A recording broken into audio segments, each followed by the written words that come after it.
I laughed at jokes that were made at my expense because I didn't want to lose an opportunity.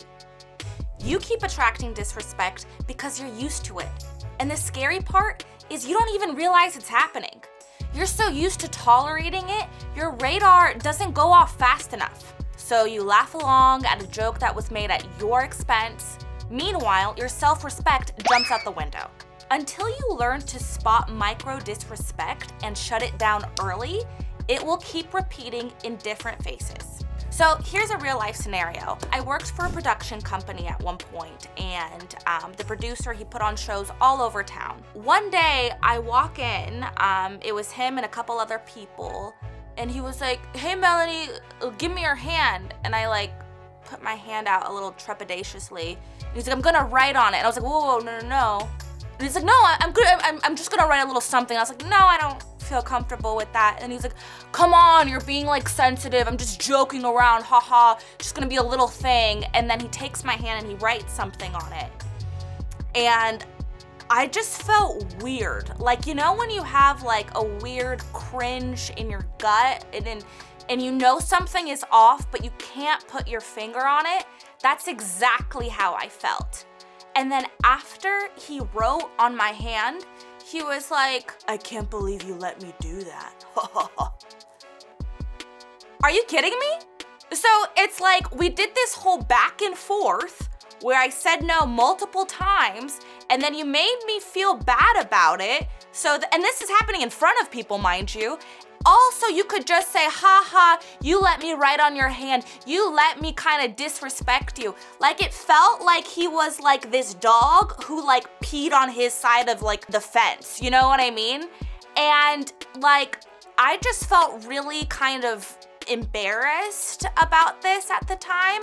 And I, excused myself to the bathroom because it felt awkward and it was in front of people. Then fast forward a year down the road, this guy, he started, speaking to me disrespectfully when I, couldn't show up for the production company, when, work was conflicting with production schedule, the job that actually paid my bills. And he would cuss and yell.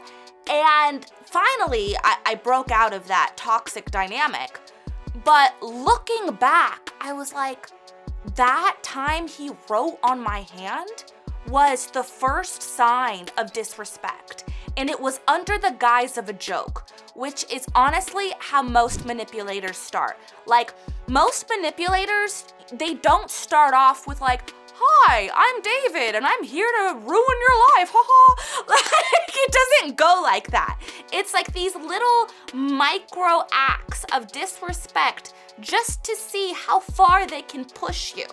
When in reality, if I was to go back to that situation, I would have said no. I would have not let him write on my hand, and if he wouldn't let it go, I would have turned around and walked out of the room. And that's what I would do today.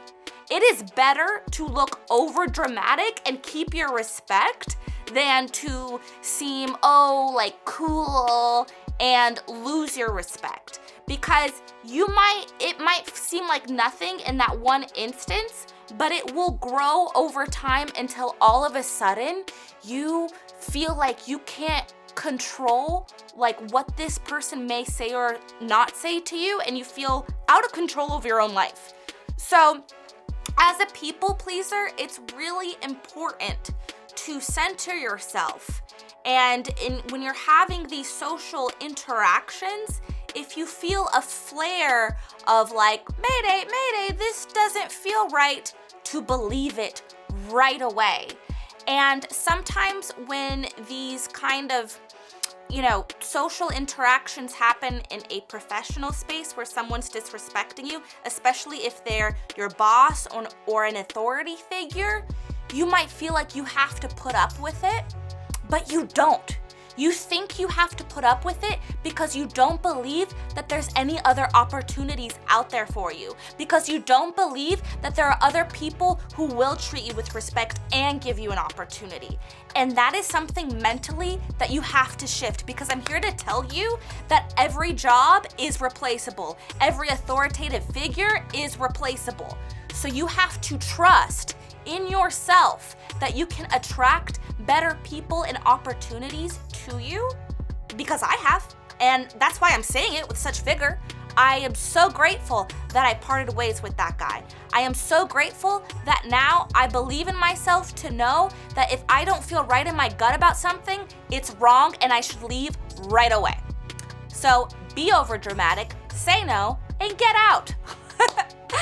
Guys, if you're a people pleaser who's still struggling to say no in social situations, grab my free guide, Say No with Grace. It's in the link below.